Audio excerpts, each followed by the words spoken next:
Hey everybody, welcome to Mortgage Today for Wednesday, August 14th, 2024. And oh, what a day it was. UMBS were up 6 basis points brightener this morning. S&P futures were down about 3/4 of a point, so pretty flat open all the way around. Bonds were a bit stronger before CPI and were paradoxically losing ground after the as-expected result. The X factor is likely to pop back to 0.4 of the shelter component, which had fallen to 0.2 last month. Or maybe it was the BLS jobs data was such a huge miss earlier in the month, markets were thinking that inflation would come in even lower than expected. Headline CPI month-over-month came in at 0.2 on a 0.2 forecast. Headline CPI came in year-over-year at 2.9. Core month-over-month CPI came in at 0.2 on a 0.2 forecast, was 0.1 previously. Unrounded, this comes in at 0.165 because that seems to matter to a lot of people. Core year-over-year CPI came in at 3.2 on a 3.2 forecast. Again, they want this at 2, but let's see, it was 3.3 previously. Shelter rose 0.4, which accounted for 90% of the increase in the index.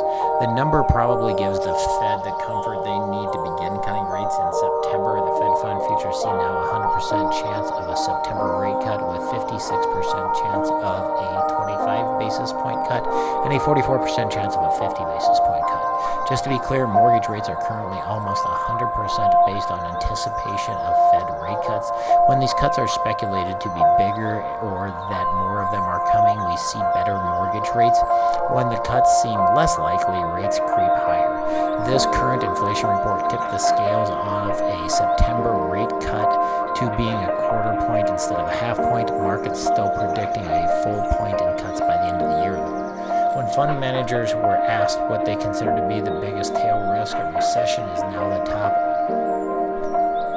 top risk for 39% of managers, up from 18% a few months ago. Geopolitical conflict is unchanged at 25%, while inflation follows at 12%, down from over 30%.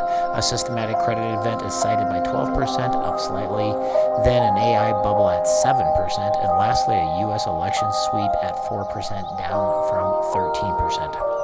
Over the past year, the average CPI day can be picked out on a chart of a bond market movement because it is often the biggest candlestick or bar chart or whatever between the 10th and the 15th of any given month. This was not destined to be the case today. The as-expected result was the crux of the problem. Even when looking beyond the headline numbers, there were offsetting factors, with the unrounded number being bond-friendly and the shelter component making up the opposite argument. UMBS ended the day up 6 basis points at 100.71. So at 100.71, we'll zoom out a little bit here. 100.71, that puts us in this very broad range. We have a ceiling at 101.18, a floor all the way down at 100.29. So these wide ranges make for some choppy trading, which we've seen over the last week or so right there in that range. In other news, we had some excerpt from the Redfin earnings call, and this is pretty classic. We had to talk about this. So Redbush analyst Jay McCannis asked the CEO of Redfin how he felt about things, and he said that they were anticipating some help from the Fed coming up. However, he said, so Glenn, just to take it a step further, what is the plan B if mortgage rates don't come down? Because to me, this sounds very much like August of 23, where everybody said rates were going to come down, and we really didn't see that move. To which Redfin CEO Glenn Kelman said, great question. Plan B is to drink our own urine or a competitor's blood, stay in the foxhole. I don't know if you remember, but the last earnings call ended with me singing a line from a Who song, Won't Get Fooled Again, where I said we're not banking on low rates when other people had thought they might come down. I don't know. We just very seasoned on ups and downs in the housing market. If it comes, it will be upside. We've built a model that's more resilient, so we don't have to hire a bunch of salaried agents in advance of that. We're ready to take market share if the market grows. We're ready to take share if it doesn't, but we're not going to ease off.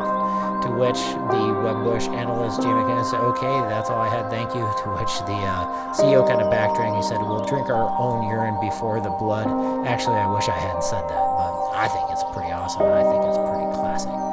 But if you want an idea of things you can help yourself with to get good ideas is check out our sponsor at wellthatmakesense.com. We have a series going from a great book by Tim Ferriss called Tools of Titans, where he interviewed over 200 top performers and shared the commonalities of their mindsets, their tips, and their tactics, and put it in there. So this is part 3 of the series at wellthatmakesense.com.